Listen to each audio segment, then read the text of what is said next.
தலைநகர் சென்னையில் திடீரென மழை பெய்ததால் மக்கள் நிம்மதி பெருமூச்சு விட்டனர். காலை முதலே வெயில் வாட்டிய நிலையில் பிற்பகலுக்கு பிறகு சட்டென்று வானிலை மாறி வானம் மேகமூட்டத்துடன் காணப்பட்டது. கிண்டி, வலசரவாக்கம், ஈக்காட்டுத்தாங்கல், ஆலந்தூர், மீனம்பாக்கம் உள்ளிட்ட பல பகுதிகளில் மழை பெய்தது.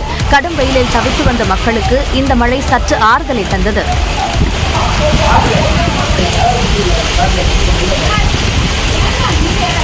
புறநகர் பகுதிகளான பூவிருந்தவல்லி, வளசரவாக்கம், மதுரவாயல், போரூர், ராமபுரத்தில் மழை பெய்தது.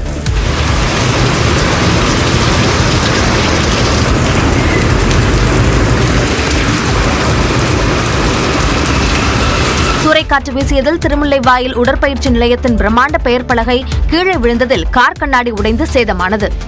நாகை மாவட்டத்தில் ஆதமங்கலம், கொடியாலத்தூர், திருக்குவளை, எட்டுக்குடி, வலிவலம் உள்ளிட்ட இடங்களில் மழை பெய்தது.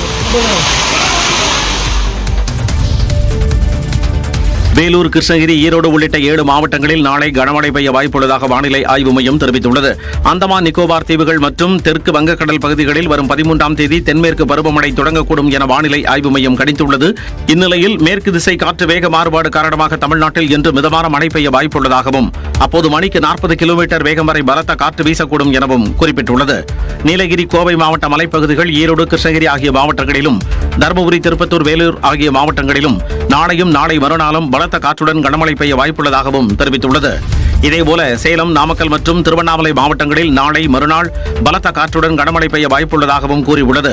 மேலும் தமிழ்நாட்டின் இயல்பு வெப்பநிலை அதிகரிக்க வாய்ப்பு குறைவு என்றும், சென்னையில் சில இடங்களில் இன்று லேசான மழை பெய்யக்கூடும் எனவும் குறிப்பிட்டுள்ளது.